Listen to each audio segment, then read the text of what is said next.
tal? Saludos, muy buenas noches. Bienvenidos a Vía V. Les saludamos como cada día desde la redacción central de La Voz de Galicia. Muchísimas gracias por estar ahí. Es jueves 3 de febrero. Nuestra atención informativa en este arranque del Vía V de esta noche sigue centrada en la situación de José Carnero, alias Ochucán. Al tumulto judicial e informativo que se desataba ayer después de esa exclusiva de La Voz de Galicia se han unido nuevos componentes que compartiremos con todos ustedes en cuanto presente a mis invitados de esta noche, que son Pilar Blanco, muy buenas noches. Buenas noches. Antonio Luis Pereira, muy buenas noches. ¿Qué tal? Buenas noches. Suso Belchor, muy buenas noches. Buenas noches. Y Manuel Rivero, muy buenas noches también. Buenas noches. Bueno, decíamos que el asunto de Ochucán, que destapaba La Voz de Galicia hace un par de días, con esa exclusiva que firmaba nuestro compañero de la delegación de Monforte, Carlos Cortés, continúa alimentándose. Hoy hemos vuelto a visitar a esta persona. Después contaremos alguna novedad que sucedió en el transcurso del día, pero antes vamos a ver cómo se encontraba esta mañana José Carnero. Desde muy temprano esta mañana, José Carnero esperaba nuevas visitas. El revuelo causado en las últimas horas por su autoinculpación pública lo tiene desbordado. Dice arrepentirse de lo ocurrido. Sí, de facelo, xa non sei nin suficio. Pues mal o mal. Muchos de los vecinos de este pueblo no han visto a Ochucán desde que salió de prisión solo a través de la televisión y notan en él un profundo cambio. Está muy desmellorado. Pero temblar así, antes non temblaba así. Independientemente de si es o no culpable, echan en falta la adopción de otras medidas. Si pode salir do calquera que sea fai ben, pero metelo nun centro a curarse, non mandalo así. Aquí vive solo y alejado de su familia, una madre y una hermana que viven en Monforte y que parecen no querer saber del tema. Si tiene que vivir solo, creo que no puede. Aquí lo recuerdan como un buen vecino. E hoy non se metía con nadie. El xa o fixo. Que lle vas a facer? Se o fixo. Nadie en Arxemil esperaba este desenlace.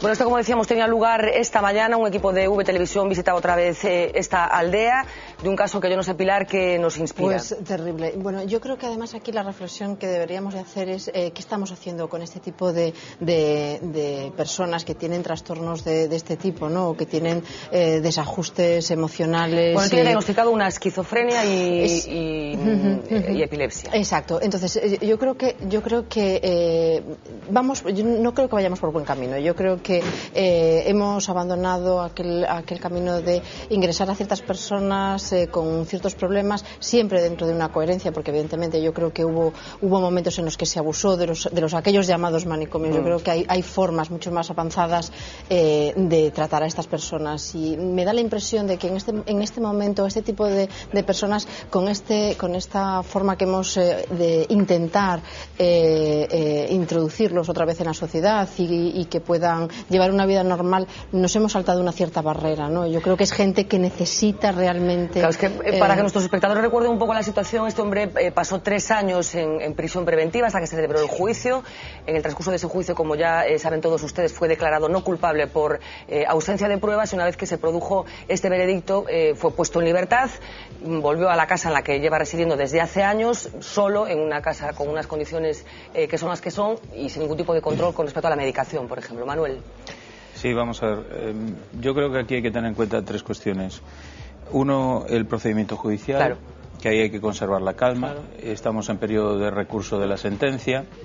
Esta confesión, tenga la trascendencia que tenga, porque un mero hecho autoinculpatorio no significa la condena de una persona. Tiene que haber otro tipo de indicios o pruebas que corroboren esa versión, precisamente para evitar que personas con problemas mentales se autoinculpen o buscando un protagonismo, digamos, psicótico, ¿no?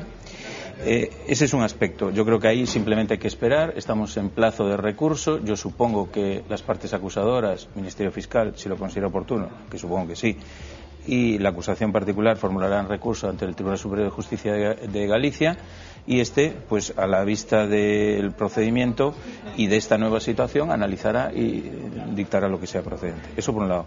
Después está la familia de la víctima, que todo esto supone un escarnio importante para esa familia. Y por último, la propia persona, que era lo que decía Pilar.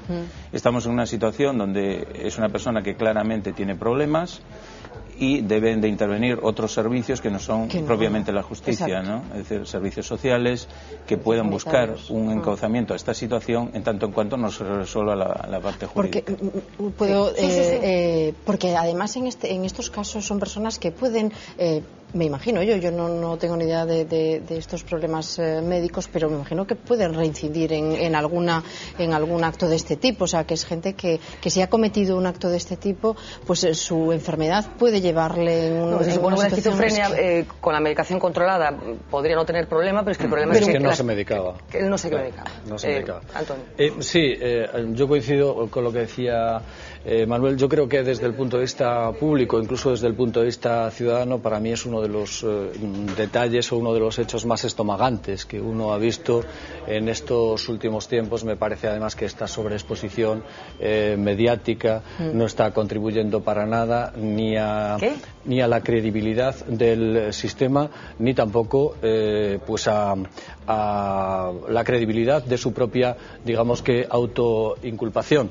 Un dolor que por otra parte se multiplica en el caso de la familia. Yo quiero tener también ahí, digamos que un recuerdo, porque lo tienen que estar pasando verdaderamente mal. Es decir, la escenografía y todo lo que hemos visto y lo que hemos leído en estas últimas horas, la entrevista que yo leí ayer en La Voz de Galicia, me parece de una crueldad extraordinaria. Y por otra parte estamos ante hechos que se corresponden de una supuesta autoría de una persona que se autoinculpa, pero tampoco sé hasta qué punto tiene valor esa autoinculpación. Y yo también quería hacer una reflexión añadida. Aquí se habló de que había estado en prisión preventiva nada más y nada menos que 3 años. Sí. Yo no sé hasta qué punto las peritaciones psiquiátricas o los profesionales que digamos que tenían que auditar el estado mental de esta persona, pues determinaron en el momento previo a que esta persona fuera a juicio un poco el estado en el que estaba, ¿no? Bueno, enseguida escuchamos a Xurxo, pero hablábamos antes de la víctima más evidente, que es la mujer que fue asesinada hace 3 años y pico, cuyos hechos fueron juzgados la semana pasada. Hoy hablábamos con la madre de la fallecida, con Tránsito Caballero. Ella vive en Vigo y nos contó esto.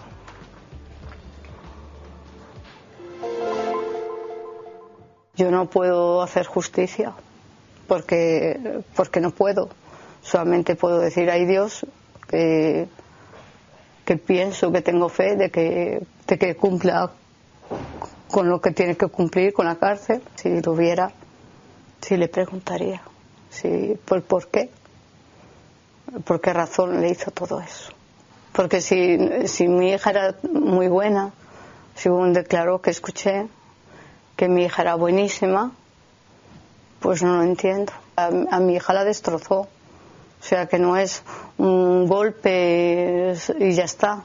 Es que se ensayó con ella. ¿Usted no tuvo nunca noticias de esta persona? No, a veces me hablaba así de alguna gente, así, y yo le decía, ay, no me hables porque me duele. Pili, me duele. Yo solamente pido que salgas de eso. Que busques otra salida, que te vengas para Vigo. Pero, bueno, debía de ser su destino. Bueno, la verdad es que todos los asuntos que rodean este caso son de una sordidez total. Xurxo.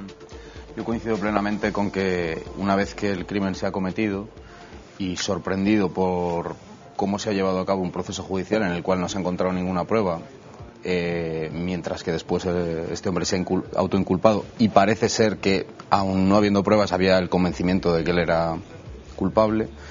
Sorprendido por eso, yo creo que evidentemente es de urgencia atender a una persona que está claramente enferma, que no solamente es un peligro para la sociedad, para sus vecinos, sino para él mismo, ¿no? Es de urgencia que se medique, que esté controlado, que esté en un centro.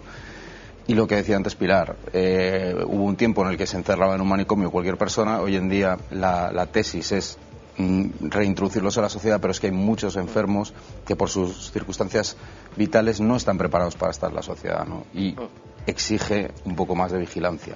Bueno, queremos establecer una comunicación con nuestro compañero Carlos Cortés, con el que hablábamos ayer. Carlos es el autor de esa entrevista que publicaba La Voz de Galicia, en la que José Carnero se autoinculpaba como autor de la muerte de Pilar Palacios. Carlos, muy buenas noches. Buenas noches. Bueno, ¿dónde se encuentra en estos momentos José Carnero? Pues es difícil de decir, porque a primera hora de la tarde era trasladado al hospital de Monforte en una ambulancia, después de sufrir una crisis nerviosa, y del hospital de Monforte se lo llevaron posteriormente a la unidad de psiquiatría del nuevo hospital de Lugo. Hace poco me acaban de confirmar que en el hospital, en la unidad de psiquiatría de Lugo, le dieron el alta a las 8 de la tarde. Es decir, supongo que si encontró algún medio para volver a su casa, pues estará en su casa, pero realmente no lo sé, no lo sé exactamente. O sea, Lo que sí se puede decir es que está en libertad de nuevo después de haber sido trasladado a un hospital por la tarde. En cualquier caso, parece que no ha habido intervención ni de los servicios sociales ni de ninguna entidad que pueda prever o considerar que este hombre necesita algún tipo de ayuda en estos momentos, ¿o no? Como mínimo hoy lo vio un médico, no uno sino varios, porque pasó por 2 centros sanitarios, por el hospital de Monforte y por el hospital de Lugo. Y los médicos parece ser que decidieron que podía estar en su casa tranquilamente sin mayor precaución, es decir, que no es necesario ingresarlo en un centro. Bueno, un equipo de televisión estaba esta mañana también en esta parroquia del ayuntamiento de Sober y detectábamos un cierto cambio de actitud por parte de los vecinos, que tienen cierto temor a cómo pueda reaccionar José Carnero en los próximos días. ¿Ha cambiado José Carnero como consecuencia de la presión a la que está siendo sometido en las últimas horas? Es posible que sí. Yo la verdad es que no puedo decir a qué se debe, no puedo explicar a qué se debe la crisis nerviosa que sufrió hoy.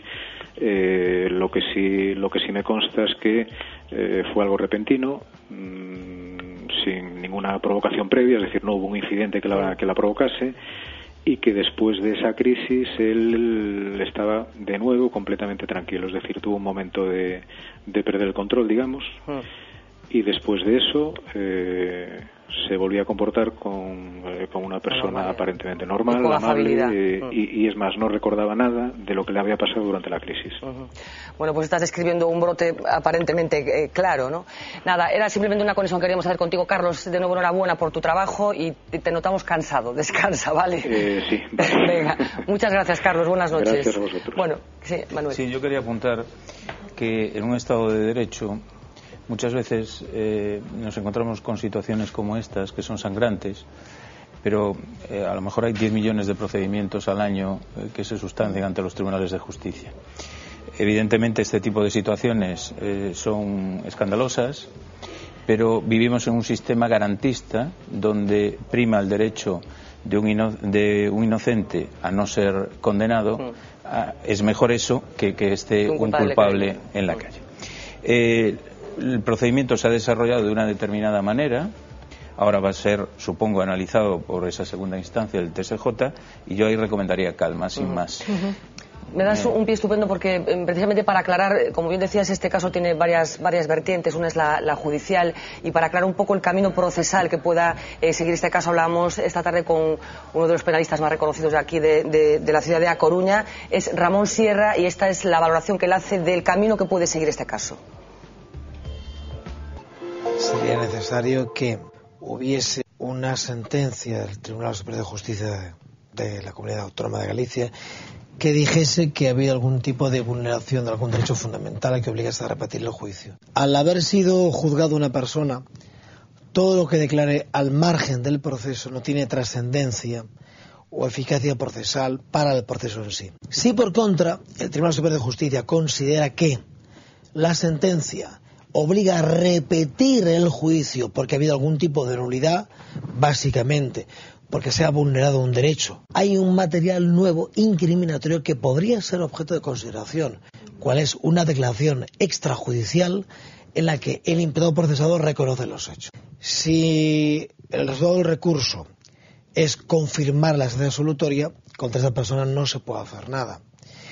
Si el resultado del recurso es que se repita el juicio, sus declaraciones sí pueden ser valoradas. Bueno, coincido un poco con lo que adelantabas tú, Manuel. Yo no quiero ser demagógica en esta cosa que voy a plantear, a poner encima de la mesa, pero yo no sé si las circunstancias sociales de los implicados en este asunto fueran otras, si la víctima no hubiera sido una prostituta y si el presunto autor, porque efectivamente él simplemente es autoinculpado, pero no hay ningún juez que haya determinado que lo haya sido él. Si el autor de los hechos hubiera sido otra persona distinta, a lo mejor estaríamos en una situación distinta. Si la chica no fuese una prostituta, le hubiese importado a alguien más, hubiese sido una de las chicas del pueblo, seguramente estaríamos hablando de una mayor eficacia en la investigación, seguro. No, porque sorprende, por ejemplo, también a mí me llama la atención que si efectivamente este hombre, como dijo, fue el autor de los hechos y mató a Pilar Palacios en esa bodega, me sorprende que no haya dejado pruebas, ¿no? Quiero decir, que parece sorprendente que en un acto tan violento como ese, en el que se supone que... En el juicio, hasta donde yo sé o donde se he podido leer, no hay absolutamente ningún tipo de prueba. Pero es llamativo, ¿no?, que no haya ninguna prueba. Efectivamente, por eso yo creo que a lo mejor la reflexión tiene que ir un poco, a lo mejor esto sí que voy a decir ahora sí que suena un poquito a demagógico, pero yo creo que la reflexión que debería hacer la Administración de Justicia en este caso es severa, ya no solo por sus procedimientos o por su manera de actuar, que bueno, todo el mundo puede cometer errores y aquí podemos estar ante un error, sino es decir, por la imagen que trasciende a la sociedad. Claro. Es decir, estamos hablando de un poder del Estado y estamos hablando de un poder del Estado que a lo mejor debería hacer una extraordinaria pedagogía que de momento no se está viendo para explicarle a todos los que nos están viendo en estos momentos o que han leído el periódico La Voz de Galicia o que se han enterado por cualquier otro medio de cómo casa el procedimiento jurídico con el sentido común.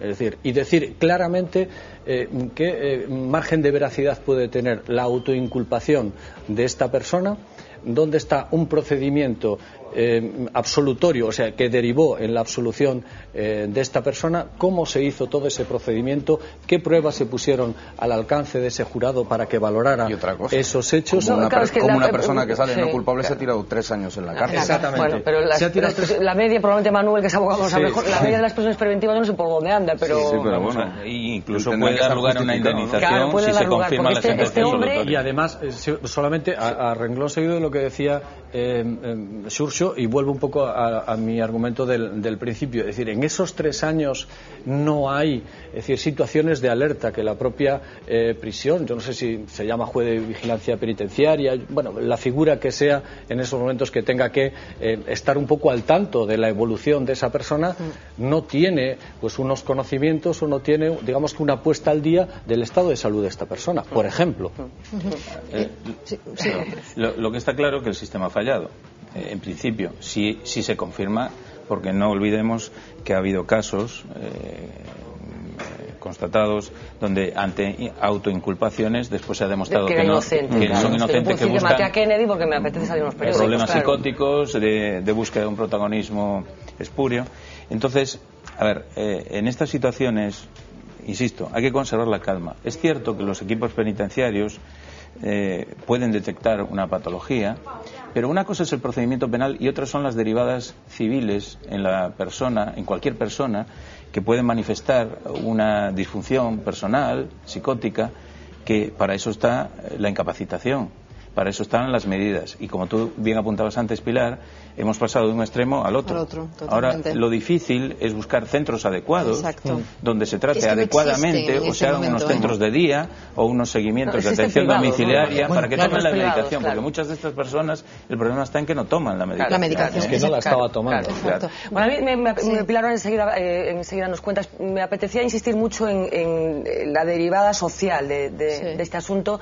Nuestra compañera Viviana Villaverde, que ayer hablaba con José Carnero allí en su vivienda, nos proponía hoy abordar este punto de vista, abordar cómo es posible que un hombre con estos problemas y con esta soledad y con esta forma de vida, pues en estos momentos está desatendido y con la posibilidad, como decía nuestro compañero Carlos Cortés, le dan el alta después de lo que parece ser un brote y ahí te las compongas y te vayas a tu casa. El informe del juicio lo califica como un enfermo esquizofrénico con ataques de epilepsia y capacidades cognitivas limitadas, pero que distingue el bien del mal. Lleva 2 décadas en tratamiento psiquiátrico, 3 años en la cárcel y menos de una semana en su casa. Al abandonar la prisión, regresó al hogar familiar donde vive solo. Asegura que confiesa porque sabe que actuó mal. Recuerda que mató a Pilar Palacios, pero es incapaz de explicarnos cómo ni por qué. Dice que se le fue la cabeza. Debí deixar morta aquí, me parece que eu me ben a cabeza aquel día descontrolaba. Cuando le damos el periódico con su confesión, se pone nervioso. No le gusta verse reflejado. Mal. Me parece ben estar así no periódico, pero... El golpe dice que se lo dio sin darse cuenta, los zapatos están rotos y la ropa no demasiado limpia. Aún así nos asegura que vive bien, que cocina patatas o macarrones y que duerme en su cama. José Carnero nos confiesa que conduce, aunque no debería porque se marea cuando se le va la cabeza. Casi no tiene contacto con su familia, aunque promete visitar a su madre en Monforte. La relación con los vecinos es buena, aunque escasa. Aislado de la sociedad, así es el día a día de Ochucán, un presunto asesino que podría ser un verdugo, pero también una víctima de un estado del bienestar que lo ha dejado olvidado. Una vez una reflexión muy interesante, efectivamente la víctima número uno en este asunto es la muerta, es Pilar Palacios, pero de alguna manera este hombre también está siendo una víctima. Exacto. ¿No? Yo quería hacer un comentario, y es que el otro día también en una televisión vi un reportaje donde aparecían cárceles americanas que estaban tremendamente colapsadas y estaban masificadas con enfermos de este tipo, ¿no? Psiquiátricos, o sea, porque no había forma de reubicarlos. Yo creo que es un poco eso, ¿no? Es que hemos pasado de un lado a otro, o sea, ¿dónde están los servicios sociales? O sea, ¿dónde está realmente funcionando aquellos servicios que ayudan a estas personas, ¿no? Porque al fin y al cabo, lo que decías tú, Fernanda, él es el asesino, pero cuestionémonos también, o sea, que son víctimas de un estado de bienestar que no está, que no llega, ¿no? Que realmente son personas, y es muy duro decirlo, pero estamos ante personas de primera, personas de segunda, crímenes de primera, crímenes de segunda. De verdad que es muy serio todo esto, ¿no? Bueno, la deriva social la queremos poner sobre la mesa hoy, pero como consecuencia de este caso se ha vuelto a abrir un debate viejo que de forma sistemática se pone sobre la mesa en esta sociedad. Sucedió hace unas semanas o hace unos meses ya con el asunto del crimen de los homosexuales de Vigo. Como saben, esa sentencia judicial pronunciada también por un jurado popular fue anulada, se repitió el juicio y finalmente el asesino, ya por fin condenado, está en prisión. En La Voz está preguntándose en estos momentos en la página web de La Voz de Galicia si la gente cree que funciona bien la institución del jurado, y el resultado de la encuesta es abrumador en contra de la institución del jurado. Yo no sé si, Manuel, la curia, digamos, la gente, el gremio, alberga las mismas dudas al respecto de si funciona bien. Hay que decir que en este caso, según contaba Xosé Carrera, el compañero de La Voz que estuvo cubriendo el juicio, el jurado simplemente se atuvo a lo que tenía como prueba. Las pruebas que se presentaron efectivamente no eran definitivas contra José Carnero. Y aparte, yo he leído lo que ha escrito Xosé Carrera hoy y él lo corrobora. Es decir, vamos a ver, el debate del jurado, cuando nació ese debate, era algo deseado. El jurado era como un acceso democrático a la justicia. Yo en aquel momento, y hace unos cuantos años, ya me posicioné de una manera distinta a la corriente dominante. Lamentablemente el tiempo me está dando la razón. Y voy a contar una anécdota. En un juzgado de una localidad de las 7 de Galicia más grandes, estaba sentado en un ensayo previo a la ley del jurado con una periodista de La Voz de Galicia al lado, de casualidad, y era un tema familiar por unas presuntas agresiones. Cuando entró el imputado y después la víctima estaba embarazada. Habían pasado bastantes meses desde que habían ocurrido los hechos, ya se habían reconciliado. Yo le dije a la periodista de La Voz, ya verás como el jurado de prueba, porque era un ensayo, lo va a absolver y el juez titular lo va a condenar. Así se cumplió. Yo, después de 20 y pico años de experiencia profesional, si algún día tuviese que ser juzgado por algo, fuese inocente o culpable, prefería un juzgado por... Bueno, de hecho sucede cada día con determinados... ayer lo comentamos en esta misma mesa. Si eres culpable, que te juzgue un jurado popular. El buscar la justicia no es más democrática porque 9 señores se les pongan un aprieto allí sentados para decidir es culpable o inocente. Es más, tal como está hecha la legislación, lo que hace el juez es hacerle una serie de preguntas al jurado para que responda esas preguntas concretas. Pero esas personas no están preparadas ni personalmente ni con la experiencia para decir sí o no y son fácilmente manipulables.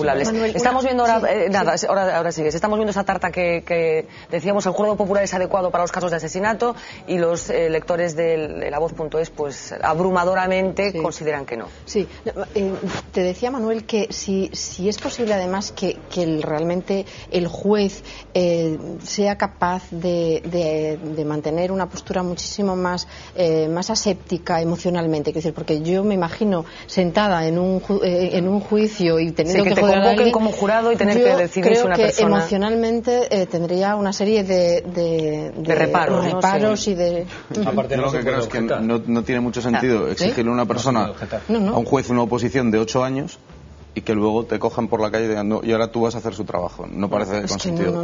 Además, hemos copiado el sistema judicial anglosajón, lo único que no tiene efecto y lo peor, que es el jurado popular, cuando podríamos haber copiado la elección democrática de los jueces, por ejemplo, de los fiscales. No, eso no, hemos copiado lo que no funciona. Bueno, pues queríamos introducir puntos de vista nuevos al respecto y en relación con este caso que, como decíamos, destapaba La Voz de Galicia esta semana. Nos tenemos que ir unos minutos a publicidad y regresamos con muchísimos más asuntos aquí en Vía Google.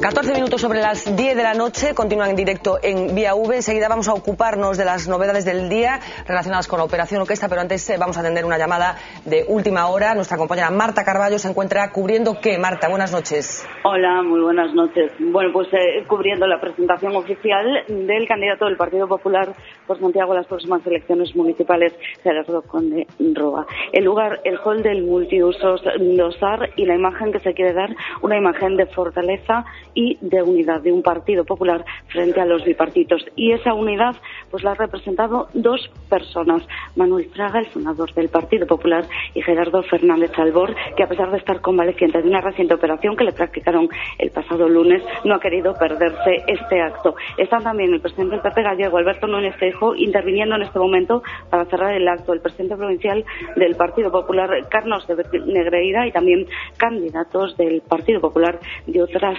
ciudades de toda Galicia. Como decimos, están Manuel Fraga, está también Gerardo Fernández Albor. Los dos se han llevado los mayores aplausos y han intervenido. Albor para decir un contundente xa está ben de goberno socialista, y para recriminarle a José Luis Rodríguez Zapatero el no haber venido a Santiago, sino no haber dicho ni una palabra del Xacobeo. Manuel Fraga también quiso ser contundente al decir que Santiago necesita un cambio y sobre todo necesita llevar la ilusión al concello en momentos difíciles y de desánimo. Carlos de Greira apoyo incondicional a Conde Roa para poner en un primer plano a los ciudadanos frente a los bipartitos. Y como decimos, Alberto Núñez Feijóo, que está interviniendo en este momento también haciendo una referencia a la unidad y sobre todo a la recuperación de la confianza. ¿Están tan eufóricos en Galicia como parecían estarlo en esa convención que celebró el Partido Popular hace 15 días? Pues sí, la verdad es que sí, que en todo momento se ha hecho referencia a la posibilidad ahora sí de trasladar al Concello de Santiago lo que se ha logrado en la Xunta de Galicia, y sobre todo se ha cuidado mucho la puesta en escena. Como decimos, están presentes pues esos grandes referentes del Partido Popular, pero también se han proyectado dos vídeos, concretamente varios mensajes que han querido mandar alcaldes del Partido Popular de otras ciudades.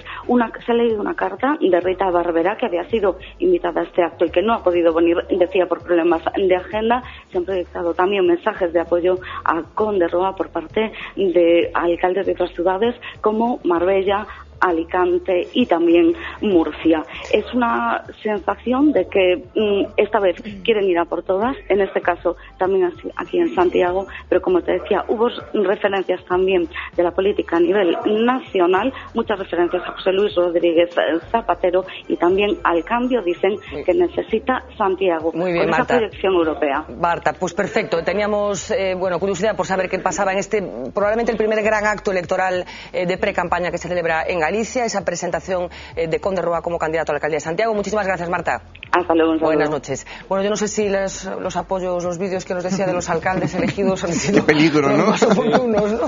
Marbella, Valencia y Murcia. Exacto. Algunos emplazamientos, desde luego, las compañías no son, desde luego, las más deseables. Y con lo que está cayendo, además.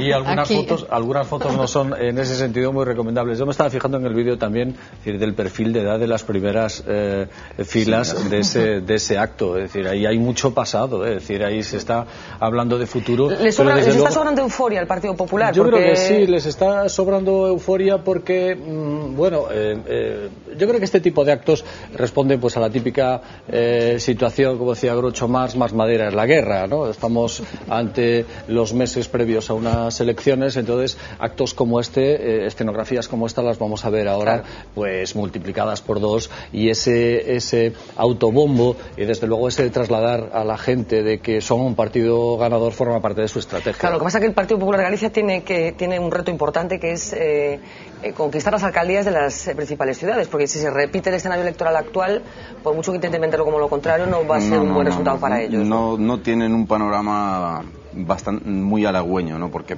todas las encuestas parece que indican que no van a ser capaces de conquistar ninguna de las ciudades. Vilagarcía, que es la octava ciudad, es donde tienen una oportunidad. Bueno, porque como consecuencia de todas las peripecias que ha sufrido finalmente, ¿quién va a ser el candidato? ¿Jesús Paz se hablaba? No, va a ser Modesto Pose, que es el secretario provincial. Y bueno, veremos qué pasa, ¿no? Pero realmente, a pesar de que está muy lejos el PP, ahí tiene una oportunidad, pero en las demás ciudades, Pontevedra, Vigo, también tienen una oportunidad real, pero lo tienen complicado, y las demás ciudades parece que no. Por mucho que van a ser los ganadores de las elecciones, es indudable. Pero si no gobiernas, pues al final no vale de nada, ¿no? Bueno, queríamos hacer esta conexión de última hora, por considerar que era uno de los primeros grandes actos electorales que, como decía Antonio Luis Pereira, vamos a ver en las próximas semanas, sin lugar a dudas, seguro. Nuestra intención ahora era abordar la última hora de ese acontecimiento judicial que se iniciaba a principios de esta semana, esa operación contra la corrupción urbanística que se está desarrollando en varios ayuntamientos de la Costa da Morte, una operación que ha sido bautizada con el nombre de Operación Orquesta. Continúan las detenciones, en las últimas horas se han practicado 2 nuevas detenciones. Los detenidos prestarán declaración mañana ante el juez que está instruyendo esta causa, y esta ha sido la novedad, el relato de lo que ha sucedido hoy en CEE. Esta mañana 2 de los imputados, el empresario Jorge López y el alcalde de Cee, Ramón Vigo, pasaban por el juzgado de Corcubión a depositar sus fianzas de 6.000 y 29.000 euros respectivamente.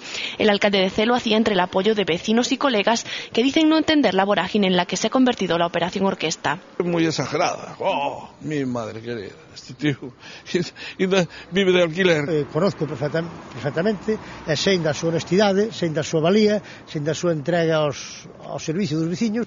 Y es que la Operación Orquesta ha revolucionado a Costa da Morte. Hay quien pide que se investigue, caiga quien caiga, pero también quien se mantiene firme en el apoyo a sus alcaldes. Algo tiene que haber. En todos los concellos de por aquí tiene que haber algo, eso fijo. Sinceramente a mí me extraña muchísimo. Se fixo algo que eu pague. No me lo creo, puede ser, pero yo no me lo creo. Se está desarrollando un juicio paralelo. Con juicio paralelo no, lo cierto es que el ovillo de la Operación Orquesta se hace mayor a cada día que pasa. Los 3 detenidos de hoy elevan a 11 los imputados en esta operación contra la corrupción en a Costa da Morte. Bueno, a mí me sorprende un poco la condescendencia con la que la gente suele encajar este tipo de acontecimientos. Probablemente fue una operación con mucho bombo en privado dirán otra policial, cosa también, pero llama la atención. Hay que recordar que uno de los detenidos, precisamente en el transcurso de las últimas horas, es un concejal de CEE que podíamos ver en los últimos días apoyando públicamente y liderando las manifestaciones de apoyo al alcalde. No sé qué la operación esta, por no entrar en los detalles concretos y las anécdotas concretas de este caso, bueno, que nos sugiere una operación judicial que al final trata de poner coto a determinadas prácticas que a lo mejor sí que creemos que sí que suceden, ¿no? Toda actuación de la justicia tiene que ser bien recibida. El hecho de que se limpien instituciones es algo que todos los ciudadanos debemos de aplaudir.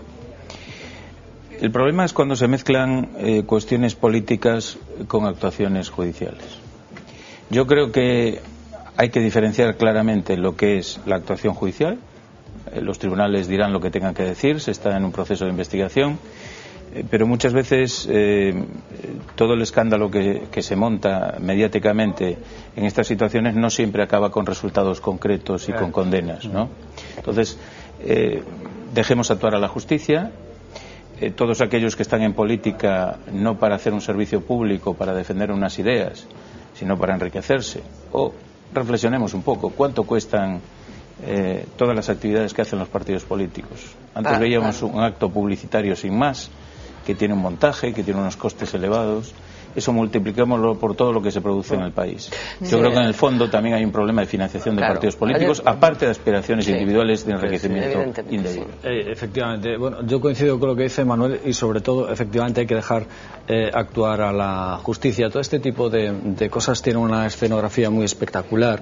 No son los periodistas los que entran en los ayuntamientos, que es la Guardia Civil en un número que alguien determina para que entre, y efectivamente se pueda cometer el riesgo de que se produzcan juicios paralelos. De momento lo que están haciendo los periodistas, hasta donde yo he podido leer por lo menos, es recoger todo aquello que se desprende de las imputaciones que le están haciendo en la fase de investigación.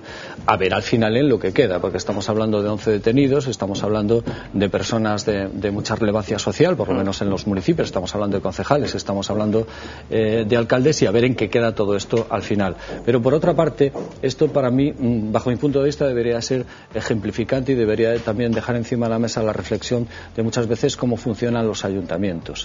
Cómo funcionan los ayuntamientos, ya no solo en las pequeñas villas, sino también muchas veces en las grandes ciudades, pero sobre todo en las pequeñas villas o en los pequeños municipios. Aquí estamos hablando de procedimientos en los que estaría la supuesta financiación incluso de unas fiestas patronales. Fíjate tú que estamos hablando de asuntos de naturaleza, pues si se me permite la expresión, pues hasta un tanto chusca y un tanto de cómic. Bueno, pues todo esto está derivando en lo que estamos viendo.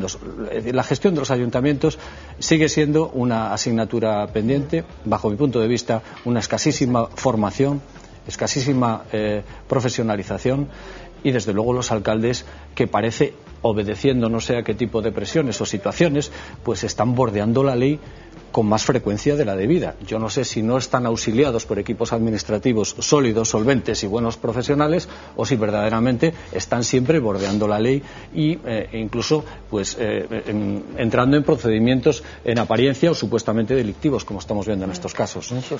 Yo creo que el quid de la cuestión aquí es el funcionamiento de los ayuntamientos. Los alcaldes funcionan como pequeños reyezuelos, y yo siempre cuento la anécdota de un constructor con un exalcalde, que no diré su nombre, que decía: este señor es muy buen alcalde porque él siempre te busca una solución.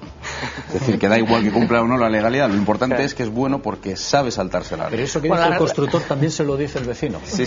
Bueno, pero las amistades de los constructores con algunos alcaldes han sido más que peligrosas, ¿no? Efectivamente, pero es que a lo mejor el vecino, el constructor dice eso porque ha obtenido algo a cambio, y la presión del vecino es para que le ponga una marquesina para que no se moje mientras espera el autobús. Ayer en la mesa que teníamos ayer abordábamos este asunto con las noticias del día de la Operación Orquesta, y planteamos una historia que es conocida por todo el mundo, se dedique al oficio de periodista o se dedica a otras cosas, que es el cobro de comisiones, por ejemplo. Algo que sabemos que sucede. Digámoslo claramente, sucede.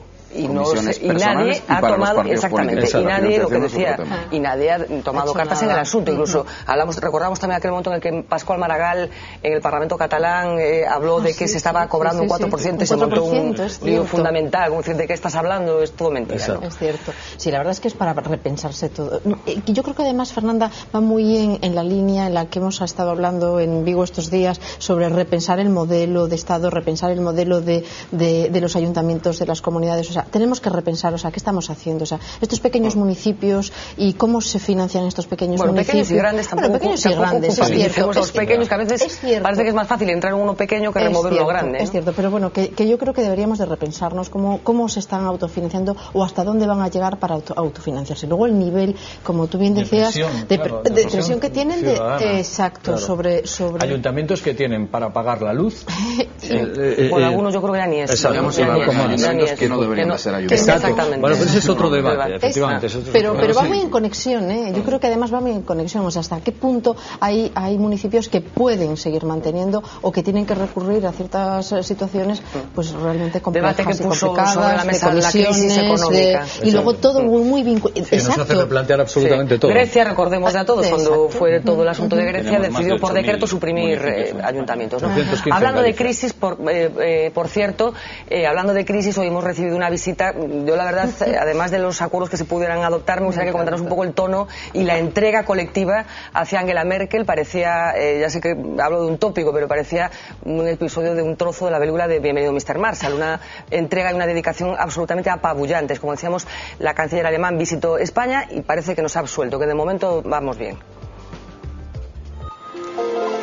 Angela Merkel llegó hoy puntual a su visita a España. Unos minutos antes de lo previsto se reunió con el rey en la Zarzuela y después prosiguió su rueda de encuentros con el presidente del gobierno. La canciller vino acompañada de 6 de sus ministros y en el encuentro también estuvieron presentes por primera vez empresarios españoles y los secretarios generales de comisiones obreras y UGT. Y es que aunque van ya 23 cumbres bilaterales entre ambos países, las dudas sobre la economía española y las especulaciones de una intervención como la vivida por Irlanda han incrementado las expectativas del encuentro. Una estancia en la que Merkel ha podido conocer de primera mano las reformas emprendidas por España para sanear su economía, incluido el recién aprobado Pacto Social. Las medidas han recibido el aval germano y la canciller ha insistido hoy en que España ha hecho los deberes, va por buen camino y se descarta el rescate. Por su parte, el gobierno ha descartado que la visita fuera solo un examen. La cumbre tenía también como objetivo impulsar el Pacto de Competitividad Europeo, con el que se pretende armonizar las políticas económicas y fiscales de la eurozona. Entre ellas, retrasar la edad de jubilación a los 67 años o vincular los sueldos a la productividad. Bueno, yo no creo que haya sido esta una cumbre precisamente equidistante. Yo creo que había una que mandaba y la otra que recibía órdenes, ¿no? La presidenta Merkel, que ha venido a ver al vicepresidente Zapatero. Para mí es sonrojante, ¿no? Que una señora de derechas venga, y sonrojante y además esperpéntico. Una señora de derechas viene a España a decirnos lo bien que nuestro gobierno socialista está haciendo las reformas neoliberales que critican nuestro partido de derechas. Resulta surrealista. Yo no sé muy bien cómo moverme en esta situación y desde luego lo que queda patente es que la Unión Europea, que algunas veces soñamos, en la que todo el mundo era igual, en la que se hacían equilibrios para que todo el mundo tuviese voz, eso se ha muerto. Hoy en día vivimos en el eje franco-alemán, yo creo que es ya casi franco, y lo que los alemanes llaman su Lebensraum, que es su espacio vital. Nosotros somos el espacio vital que ellos necesitan para producir mucho y vendérnoslo a nosotros y luego venir de vacaciones aquí. Su idea de nuestras reformas es las reformas que conduzcan a un país que no dé la lata y en el que haya muchos camareros que les sirvan sus daiquiris cuando vengan de vacaciones. Punto pelota. Bueno, una de las propuestas envenenadas que trae Angela Merkel, que de momento los sindicatos se han negado a escuchar, pero teniendo en cuenta lo que ha sucedido en los últimos meses, pues me parece que se va a poner en la mesa más pronto que tarde, tiene que ver con las revisiones salariales que se producen en España. Saben que hasta ahora esas revisiones se producen en función del IPC y Angela Merkel propone que esas revisiones se produzcan en función de la productividad. Y con la productividad vamos apañados, ¿no, Pilar? Pues sí, creo que sí. O sea, creo que ahí tocamos una piedra que puede ser bastante peligrosa en España, ¿no? Solo quería hacer un inciso con respecto a lo que decías antes, y es que aquí también nos vamos a cuestionar la Unión Europea. O sea, realmente, si tuviésemos una unión fuerte, si realmente tuviésemos unos representantes con capacidad y fuertes, estaríamos hablando de otras situaciones, ¿no? Que realmente en este momento son absolutamente están en despropósito a lo que son las directrices con las que nació la Unión Europea. Bueno, Merkel estuvo aproximadamente 6 horas aquí en España. Como veíamos, fue recibida por el rey Juan Carlos en la Zarzuela, pero también hubo una comida en la que estuvo, por supuesto, el presidente del gobierno, José Luis Rodríguez Zapatero, y a continuación compartieron una rueda de prensa de la que extraemos estos titulares. España realmente ha hecho sus deberes y por eso creo que España va por muy buen camino, porque la noticia de que se ha contado con el apoyo de los sindicatos, de la patronal y en parte también con el de la oposición crea mucha confianza en el futuro. Hoy reitero, como le he dicho a la canciller Merkel, que España es un país de compromisos, de responsabilidades, de cumplimiento de los deberes. Para ello tenemos en marcha un ambicioso plan de reformas que además tiene desde ayer el fuerte respaldo del concurso de la voluntad reformista e innovadora de empresarios y sindicatos. Y confiamos, además, que estén la inmensa mayoría de los partidos políticos. Bueno, parece que ya nos queda clarito por qué se produjo ayer esa foto del pacto social, ¿no? Está claro. Lo que pasa es que quizás no le quedó tan lucida como él hubiese... Sí, como consecuencia del paro, ¿no? Exactamente. No le hubiese gustado, desde luego, otra foto, y le hubiese gustado que a lo mejor estuviesen algunos otros representantes de los partidos políticos que no estaban. A mí me llega con que la presidenta de Alemania diga que hay que revisar lo de la productividad. Estamos tocados ya. Puede ser cuestión de 6 meses, puede ser cuestión de un año. Desde luego el modelo retributivo seguro que va a ser otra de las piedras angulares de los debates sociolaborales en los próximos meses, y si no, a los hechos me remito. Dice el presidente Zapatero que este país tiene voluntad reformista. Se nota que tiene voluntad reformista porque hace, efectivamente, como decía Xurxo, reformas neoliberales que le impone un gobierno neoliberal a un gobierno, en teoría, de izquierdas o socialdemócrata aquí en España. A mí me parece, desde luego, pues la visita, un examen, como así se ha venido enjuiciando en estos últimos días, y aparte me parece pues una demostración de fortaleza, de liderazgo por parte de la señora Merkel, que no solamente viene a imponer condiciones a España, sino que además, como efecto colateral o efecto añadido, se lleva una posición muchísimo más fuerte de su liderazgo en su país, en Alemania, que están o van a vivir a medio plazo un proceso electoral, y ella, pues que al parecer tiene allí algún que otro problema, seguro que verá reforzado su liderazgo con esta visita. Bueno, las comparaciones son odiosas, y cuando se habla de la economía alemana y de la economía española, pues son definitivamente horribles. Hemos hecho una pequeña comparación del gigante alemán, de la locomotora europea, con la pobre España. En las escasas 6 horas que Merkel estuvo en Madrid, España ha intentado absorber todos los detalles sobre el funcionamiento del mercado alemán. Y no es para menos. Mientras los demás se pelean con el paro, Alemania recluta trabajadores. Cuando todos intentan frenar sus caídas, el país germano crece. Y en un momento en el que el proyecto europeo suscita dudas, la canciller se presenta como solución. Y es que basta con hacer un pequeño ejercicio de comparación para entender las drásticas diferencias entre las dos economías. En el último ejercicio, el PIB alemán ha crecido un 3,6%, el mayor incremento en los últimos 20 años. España cerró el 2010 en recesión. Si hablamos de la renta per cápita, la de nuestro país se situaría en los 23.000 euros, mientras que en Alemania a cada ciudadano le corresponderían 29.000. Cuando comparamos las apabullantes cifras del paro, la diferencia es todavía más llamativa. 13 puntos separan las tasas de desempleo de los dos países. Hablando de déficit público, el de España se sitúa en el 11%, mientras que el germano ronda el 3%. Son también los alemanes los más endeudados, un 73% frente al 53% de España. Pero Merkel no se ha ido sin dejarnos la clave de su éxito. La receta, según la canciller, es no gastar nunca más de lo que se gana. Bueno, hay que recordar que Alemania experimentó un proceso de reunificación hace no tanto tiempo, ¿no? Justo, en el 89 caía el muro de Berlín, y incorporó un país... En el 89 cayó el muro de Berlín, y yo creo que es un dato, bajo mi punto de vista, también definitivo, que está todavía arrastrando, porque en la antigua Alemania del Este se siguen produciendo muchísimos desajustes sociales, que hay que meter ahí coeficientes correctores para, digamos, que homologar a la Alemania occidental que hemos conocido siempre, pero todavía está soportando en estos momentos los altísimos costes de esa unidad. Con todo y con eso, están las tasas de paro que está en un crecimiento superior al 3,5% del Producto Interior Bruto, y está, desde luego, en un procedimiento, o está en un momento que nada tiene que ver con España, en un proceso de internacionalización. La industria alemana no tiene absolutamente nada que ver con la española.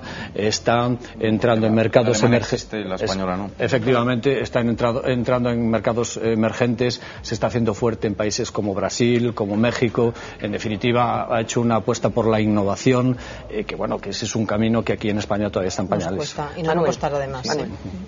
Yo suscribo todo lo que se ha dicho hasta este momento. A mí lo de hoy me parece casi marcar el paso de la oca, es decir, lamentable. Si Kafka resucitara, tendría un argumento precioso para otra obra de teatro parecida a la Metamorfosis, ¿no? Yo creo que lo que ha pasado en estos últimos meses, este cambio radical en la política, ha sido, recordaros, a partir de ciertas llamadas que se decían que se había hecho desde el exterior. Esto no es más que la confirmación de lo que se venía diciendo desde hace mucho tiempo. Decíais antes que se está haciendo una política neoliberal, claro, y el partido de la oposición celebrando ya su victoria por anticipado porque está rematando la faena al Partido Socialista. Nosotros en su momento, cuando entramos en la Comunidad Económica Europea y cuando se formalizó el euro en toda la comunidad, o en casi toda, no hemos hecho unas políticas comunes. Ese ha sido el gran fallo. Si tienes una política monetaria homóloga, pero no tienes una financiera, no tienes una social, no tienes una laboral, el sistema no funciona. Hemos pasado de ir a estos países, nuestros emigrantes, a recaudar dinero, como vinieron estos últimos años los de Hispanoamérica aquí, porque el sueldo de un titulado medio español era el sueldo de un camarero en Alemania, en Suiza, en Francia. Y de golpe, cuando nos entró el euro, las 100 pesetas se convirtieron en un euro, falsamente, porque eran 166,6 o 3,86. Las 5.000 pesetas en 50 euros. Y ahora nos hemos dado de bruces con la realidad. Encima, uno de nuestros principales inversores es Alemania, son sus fondos de pensiones. Por lo tanto, ellos tienen mucho interés en que España cambie, y cambie en el sentido de que no pierdan ellos su deuda. Yo creo que lo que tú apuntabas de la clave interna no hay que dejarla de lado. Es decir, Angela Merkel, yo creo que hoy ha hecho un acto electoral para dentro de Alemania, para tranquilizar a su electorado de que la díscola España está volviendo al redil y el hijo pródigo ha recapacitado. La situación de España es tan delicada que al final estos mensajes de que buenos chicos habéis sido, lo estáis haciendo bien, les sirve a España para que no suceda nada grave en las próximas horas, ¿no? Bueno, a mí lo que me sorprende es cómo nos dejamos, o cómo nuestro gobierno se deja llevar, ¿no? O sea, cuando pero ¿tiene otro remedio? No, la verdad es que no, pero quiero decir que si realmente esto está bien, o sea, que yo estoy de acuerdo con ciertas políticas que hay que marcar, ¿no? Evidentemente estoy de acuerdo con que hay ciertas políticas salariales, ciertas políticas de productividad que son muy importantes y que nosotros no hemos sabido trabajar con esas políticas de productividad, y que desde la parte empresarial sí que es importante que introduzcamos políticas de productividad en las empresas, ¿no? Porque realmente nos hemos dado cuenta, y yo que estoy del lado de la parte de la empresa y de los empresarios, sí que me doy cuenta que ese es uno de los lastres que llevamos muy encima. Bueno, pues dentro de todo este proceso de crisis que llevamos viviendo desde hace ya demasiado tiempo, hay dos personas que están especialmente activas en los últimos tiempos. Me estoy refiriendo a dos expresidentes. Uno es José María Aznar, que prácticamente todas las semanas imparte doctrina y cátedra, y otro es Felipe González. Hoy hemos sabido, a través de un diario económico, que ha constituido, junto con otros 14 directivos, un fondo de capital riesgo. A sus 72 años, el expresidente Felipe González está en lo mejor de su carrera profesional. Imparte conferencias en todo el mundo, publica libros de éxito y acaba de fichar como consejero independiente de Gas Natural Fenosa, puesto que le reportará unos ingresos anuales de 126.500 euros, que sumados a los 80.000 de su pensión vitalicia, suman un sueldo de más de 200.000 euros. Pero lejos de pensar en el retiro, González acumula tareas y ahora también será uno de los promotores de Tagua Capital, una firma de capital de riesgo que buscará financiación entre los grandes patrimonios españoles para invertir cerca de unos 150 millones de euros en empresas innovadoras de España y Latinoamérica. Junto a él estarán un destacado grupo de empresarios, expresidentes de IBM España, ejecutivos de Iberdrola o exconsejeros de Gamesa. Conforman este selecto equipo de asesores, un ámbito, el de la empresa, entre el que los políticos se sienten cada vez más cómodos. José María Aznar, Tony Blair o Gerhard Schröder son algunos de los exmandatarios que cotizan como deseados valores para las empresas. Sus agendas los convierten en la mejor tarjeta de visita y gracias a ellas saben que es cierto el dicho de que hay vida después de la política. Bueno, parece que el jarrón chino, que él mismo decía que era, ha encontrado una ubicación perfecta dentro del mobiliario urbano en el que estamos. Yo creo que es oportuna esta historia porque recordamos todos que la semana pasada se habló de esa pensión vitalicia que cobran los expresidentes del gobierno, que como recordamos este vídeo está situada en 80.000 euros, y todos los dos partidos mayoritarios del arco parlamentario decían que sí, que efectivamente tanto Aznar como Felipe González tienen que cobrar este dinero, aunque por lo que vemos se ganan estupendamente la vida, ¿no? Pues sí, se la gana. Yo creo, efectivamente, fue él el que dijo que los expresidentes somos como los jarrones chinos que nunca saben nadie dónde ponerlo. Muy bonitos, pero no. Efectivamente, bueno, pues está claro que él ha dejado de ser un jarrón chino si en algún momento lo llegó a ser, ¿no? La verdad es que efectivamente hay vida más allá de la política, y vaya si la hay, sobre todo en el caso de estos dos expresidentes que resultan ser unos ejecutivos de primer nivel una vez que abandonan pues el poder, y en este caso el gobierno. La pregunta que yo me hago, que es una pregunta pues bastante ingenua por otra parte, es si Felipe González Márquez, en vez de llevar después expresidente del gobierno de España, fuese Felipe González Márquez, DNI 3 no sé qué, pues tuviese la misma oportunidad. Desde luego, seguro que no. Hombre, al final, esta es una situación. A mí, yo cuando lo leía esta mañana, la verdad es que me ha sorprendido y bueno, parece, digamos que cierta garantía de éxito que arrimarse a una persona de estas características, y desde luego que es capaz de poner esa tarjeta de visitas y que va a abrir muchísimas puertas, desde luego, en todos los países del mundo. A lo mejor no tenemos que rasgarnos tanto las vestiduras porque, como decía también el vídeo, Rueder lo ha hecho. Yo me la rasgo, yo sí me la rasgo. A mí me parece absolutamente indignante. O sea, yo estoy indignado como ciudadano español de tener que pagarle 80.000 euros al año a un señor que trabaja. Yo personalmente prohibiría que un expresidente trabajase.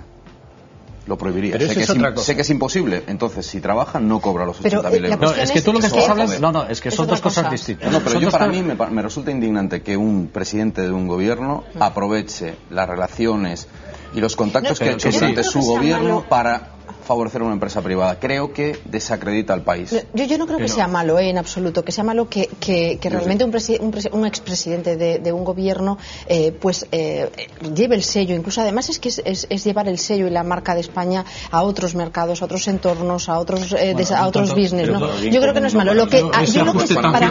Para mí lo que es criticable en este caso es que ellos puedan mantener un sueldo que están cobrando por ser expresidentes y luego trabajar. Yo también, eso lo cuestiono. ¿Por qué? Porque a cualquier ciudadano de a pie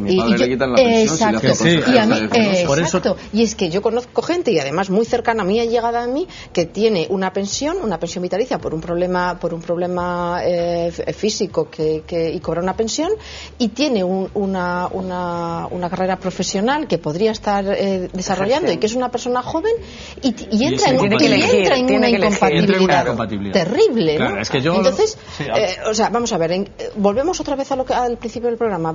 Tenemos ciudadanos de primera, ciudadanos de segunda, gente que tiene compatibilidades, gente que no, personas que tienen incompatibilidades, o jugamos todos en el mismo marco o no jugamos. Ahora, que estas personas puedan trabajar, puedan pues evolucionar en su carrera profesional, a mí no me parece, no me parece mal. 80.000 euros a ellos no les llega nada, ¿no? Yo eso lo comprendo, pero bueno. Yo es que parto de dos cosas distintas. Es decir, una cosa es a lo que tú te referías, y otra cosa es lo que yo doy la libertad a ese señor, al señor González, al señor Aznar, de buscarse la vida. No, sí, ya se la hemos buscado nosotros. Bueno, pero me parece bien. Y otra cosa es que sea incompatible con otro tipo de percepciones o de derechos que tiene, ¿no? O de canonjías, yo creo que es gente que ha hecho una carrera política. Yo les pagaría el doble si se están quietecitos. Y si hablan lo justo, y les dejaría dar conferencias y cobrarlas, que las cobran bien. Pero ya ser consejero de una empresa privada me parece cutre.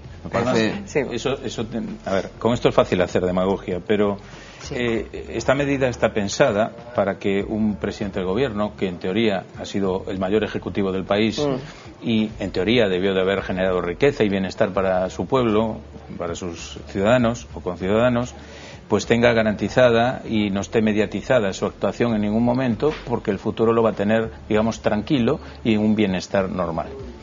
Cosa distinta es que esa dignidad que tenga como presidente del gobierno en el futuro, o como expresidente del gobierno, y su experiencia no sea desaprovechada, pero en beneficio de todos. Otra cosa distinta es que estos señores sean consejeros delegados de determinadas empresas, porque eso es muy peligroso. Porque cuando está adoptando una decisión un presidente del gobierno, puede estar pensando que dentro de 3 años voy a estar como Felipe González o como Aznar. Exactamente. Y depende cómo me comporte ahora, así se comportarán conmigo después. A mí me parece un Resulta debate triste, por ejemplo, jugo, que en política se premie determinados comportamientos, incluso dentro de los propios partidos políticos, dando retiros dorados como consejeros delegados en determinadas empresas, en determinadas Manuel, yo creo que ahí entramos en un debate muy complejo, porque es que estamos evitando que determinadas personas que tienen una carrera profesional, en muchos casos vinculada a empresas o a veces liberales, se les vete en política, o que se autoveten para entrar en política. ¿Por qué? Porque si saben que si se dedican X años a la carrera política, después van a tener cerrado su vida profesional y su vida laboral, pues no, pues yo creo que no. Yo creo que nos estamos equivocando. Yo creo que el talento hay que utilizarlo y el talento hay que ayudarle y desarrollarlo. Y tanto el talento, mientras se hace en política, que bueno, tenemos el que tenemos, evidentemente, y ahí ese es otro debate, pero lo que no podemos hacer es, además, acotar que gente con talento entre, o gente con capacidad, o gente con capacidad profesional, o gente con capacidad ejecutiva entre en política, porque después saben que van a tener una serie de trabas cuando salgan de la carrera política. Pero lo que estamos haciendo entonces, Pilar, es profesionalizando la política, estamos generando supervivientes, estamos generando supervivientes y estamos pues alimentando gente que se mete en los aparatos de los partidos y que quieren generarse su propia supervivencia y perpetuarse en el al contrario, quiero seguir avanzando. Quiero seguir avanzando y quiero en estos momentos recordar a una persona que fallecía antes de ayer, me estoy refiriendo al fundador del Grupo Gadisa, Roberto Tojeiro, que era enterrado hoy en Oleiros. Personalidades del mundo de la política y de la economía acompañaron a sus familiares en esta despedida de uno de los empresarios que toda la clase política y empresarial de este país ha coincidido en reconocer que fue importante, fundamental para el desarrollo económico de Galicia, y que incluso un perfil que muchos consideran que ojalá hubiera muchos otros parecidos a Roberto Tojeiro, que probablemente Galicia estaría en una situación diferente. Estamos viendo en imágenes un momento de ese funeral. Yo no sé si os sugiere algo la personalidad de Tojeiro. Solamente, he leído algo sobre la trayectoria de Tojeiro y desde luego sus empresas están ahí. Yo, sobre todo en una situación como esta, pues coincidiendo pues con las honras fúnebres, solamente descubrirme ante el talento, ante la capacidad y ante el afán de superación en entornos mucho más hostiles en una Galicia de hace muchos años que no es la Galicia de ahora. Bueno, pues cogíamos declaraciones de algunas de las personas, políticos que estaban presentes, como decíamos, en esta despedida de Roberto Tojeiro, y esto es lo que decían del fundador, como decíamos, del Grupo Gadisa. Es el mayor emprendedor, posiblemente, y digo emprendedor. Cuando digo emprendedor me estoy refiriendo hasta desde el momento en que nace uno. Es una persona, o era una persona, como define el himno gallego, buena y generosa. Muy alejado de lo que es la especulación en el mundo de la empresa, aunque sea un término casi incompatible, pero tan presente en estos últimos años en este mundo y que nos ha hecho tanto daño, ¿no? Yo creo que si hubiera más Roberto Tojeiro en el mundo, la situación de la economía en el mundo sería otra, muy distinta. Personas como él son las que necesita Galicia para seguir creciendo y situándose donde se merece, ¿no? Bueno, declaraciones que recogíamos, como decíamos, en el cementerio de Oleiros, en el que fue enterrado hoy, esta tarde, Roberto Tojeiro. Actualidad del día, veíamos ahí a Mauro Varela, copresidente de Nova Caixa Galicia. Hoy hubo Consejo de la Xunta, se celebró de forma extraordinaria en la ciudad de A Coruña, coincidiendo con una serie de decisiones que benefician a esta localidad, y después de esa reunión del gobierno gallego tuvo lugar la pertinente rueda de prensa. Estuvo nuestra compañera siguiéndolo, y esto es lo que dio de sí. Más de 9 millones de visitantes llegaron a Galicia en el Año Santo. Son los datos definitivos hechos públicos por el Instituto Nacional de Estadística. La cifra supera las expectativas de la Xunta. Este Ano Santo é o mellor ano desde o punto de vista turístico da década. É o mellor Ano Santo da historia. Durante el año pasado llegó a Galicia un 11% más de turistas que en el 2009. La cifra duplica a la media de visitantes del resto de España. Y eso significa que somos a segunda comunidade autónoma de toda España con máis persoas que a visitan, despois de Madrid. Con los datos en la mano, Alberto Núñez Feijóo hace balance. Creo que entre todos conquerimos un excelente dato, misión cumplida. Pero no todas las noticias son igual de gratificantes para el Ejecutivo. Las cajas siguen trayéndole de cabeza. Hoy Feijóo agradeció el apoyo de Rajoy desde Madrid. Co apoio do señor Rajoy xa o tivemos desde o primeiro día, por eso temos caixa. De todos modos, la Xunta se mantiene en su línea. No dirá cómo actuarán hasta que el Gobierno central especifique más las nuevas exigencias a las cajas. Bueno, pues como veíamos, entre los asuntos que se abordaron en esa rueda de prensa están los datos definitivos del Xacobeo. Veíamos a un presidente Feijóo muy satisfecho de esas cifras del pasado Año Santo y, por supuesto, casi todos los días se producen declaraciones en relación con Nova Caixa Galicia. Xurxo. Yo lo veo negro, lo de la caja lo veo muy negro. Desde luego, antes hablábamos de Roberto Tojeiro, de un gran emprendedor. Galicia no tiene muchos, pero las pequeñas empresas que hemos conseguido colocar en el mercado, como Fenosa, han ido desapareciendo y la caja es yo creo que es un caramelito que se quieren comer otros. Bueno, ayer nuestros espectadores habrán visto un reportaje que poníamos de unos incidentes que tuvieron lugar en Corrubedo. Allí en estos momentos existe simplemente una oficina bancaria, que era de Caixa Galicia, que ha anunciado su cierre para el próximo día 3 de marzo. Se ha producido una especie de revuelta popular para reclamar que se instale una oficina bancaria. Ellos quieren una oficina bancaria para no tener que ir a Ribeira a hacer las oportunas gestiones, teniendo en cuenta que Corrubedo en verano tiene ya su población. Tiene un montón de chiringuitos. Yo he sacado dinero en esa oficina, doy fe de que es la única que hay y está pegada al puerto de Corrubedo y ahí hay un montón de bares, de cafeterías. La noticia de hoy es que, como esto es una economía de libre mercado, hay 2 bancos que ya han anunciado que están interesados en eso está bien. baja. Si spam me lo quitas de la boca. No te preocupes, Xurxo, que la próxima vez que vayas allí tendrás un cajero de Caixa Galicia. Pero esto visualiza un poco el papel que estaban jugando las 2 cajas antes de la fusión y la caja fusionada ahora, que en muchas localidades era la única oficina bancaria que había pertenecía a la caja. Precisamente el 50% de la tarta, digamos, a repartir entre bancos y cajas se lo llevaban las cajas. Claro. Y el afán de lucro, en teoría, en las cajas no existe. Hay una función social, una función de implantación en el territorio. Si fuera por criterios de mera rentabilidad, no se establecerían en determinados lugares. Los bancos van a por la rentabilidad, no se van a establecer. ¿Qué pasa? Al quedar el hueco, evidentemente, inmediatamente lo ocupan. Bueno, hay un último asunto que quiero poner encima de la mesa. Pilar, además, tiene algo que ver de forma directa con él, que es esa propuesta. Saben que está abierto un debate. Hablábamos antes de la oportunidad de suprimir algunos ayuntamientos, pero hay un debate en general sobre la forma de Estado. Un debate que, por parte de determinados partidos políticos, está siendo especialmente intensa. Me refiero a la redefinición del Estado autonómico. Ha sido muy beligerante, hablando antes del expresidente Aznar. El expresidente Aznar ha sido muy beligerante, ha calificado a las comunidades autónomas de mini-estados, pero hay instituciones de aquí de Galicia que también se han pronunciado al respecto, y está hablando del Club Financiero de Vigo. La crisis económica pone sobre la mesa un viejo debate, el estado de las autonomías.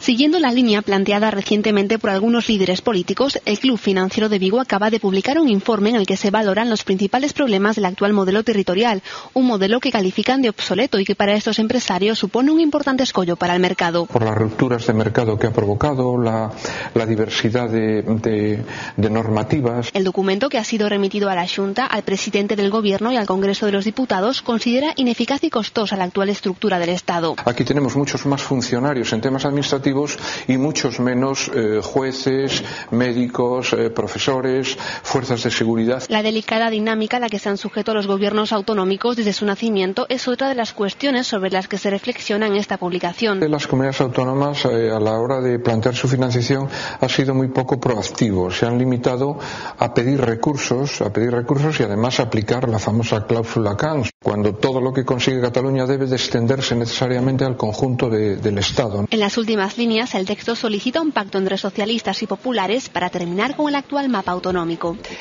Bueno, Pilar forma parte de la directiva del Club Financiero, y un poco qué pretendéis con este documento, y en cualquier caso la pregunta del millón es, ¿creéis que alguien os va a hacer caso? Bueno, eso sería importante, ¿no? Y ya nos daríamos por satisfechos. Pero bueno, es un debate que está ahí, ¿no? O sea, nosotros lo hemos puesto ahí, pero ha habido desde otros lugares se ha hecho también hincapié en este debate, y se está haciendo cada vez más hincapié en este debate.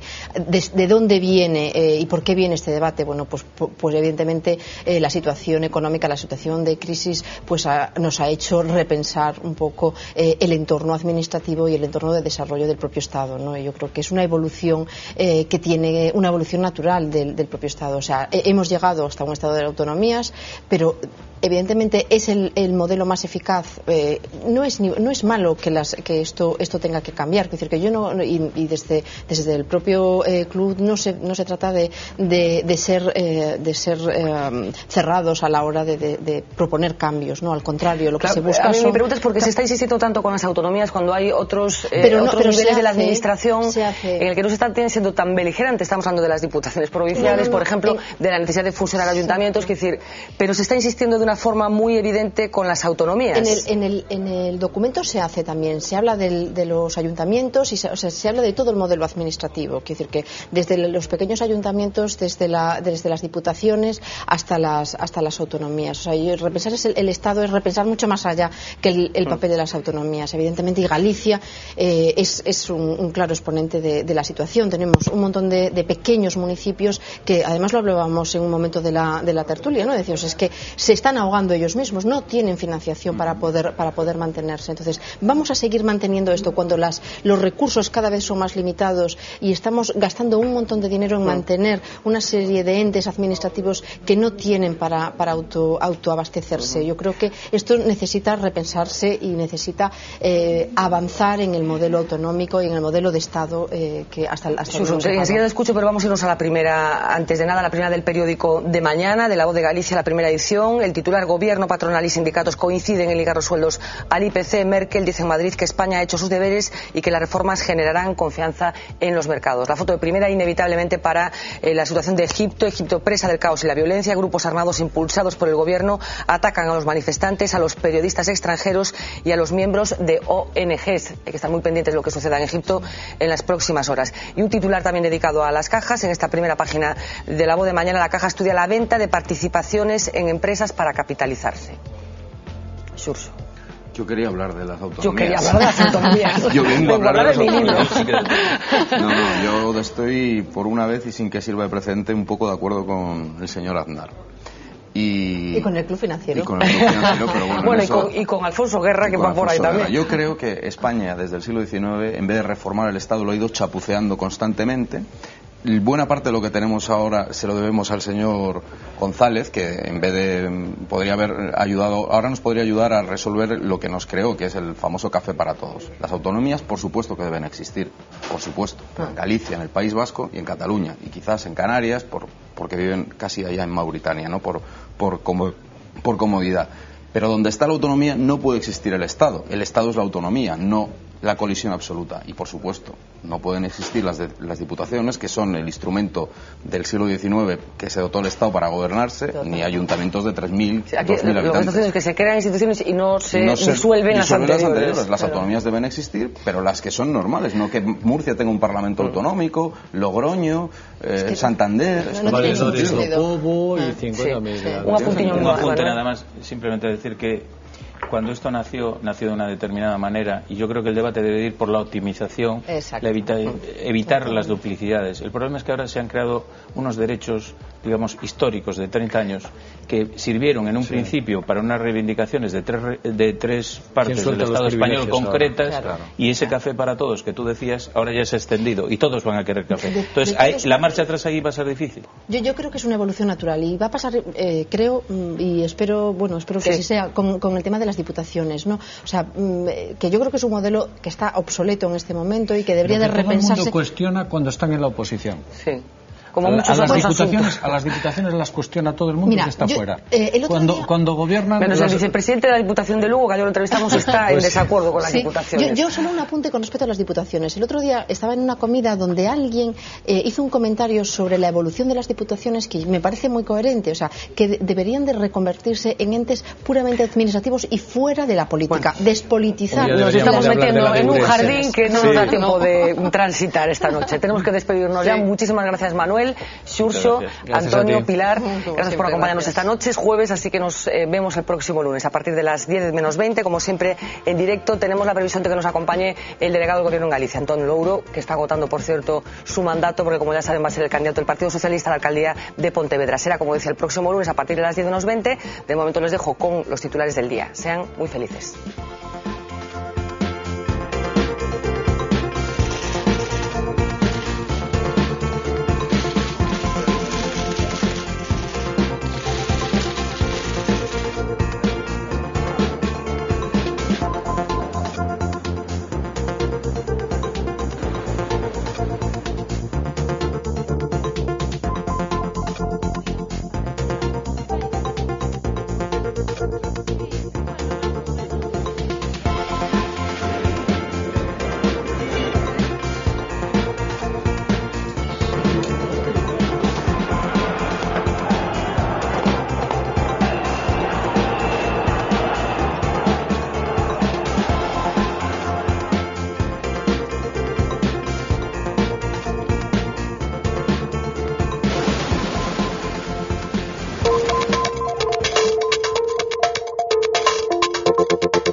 Thank you.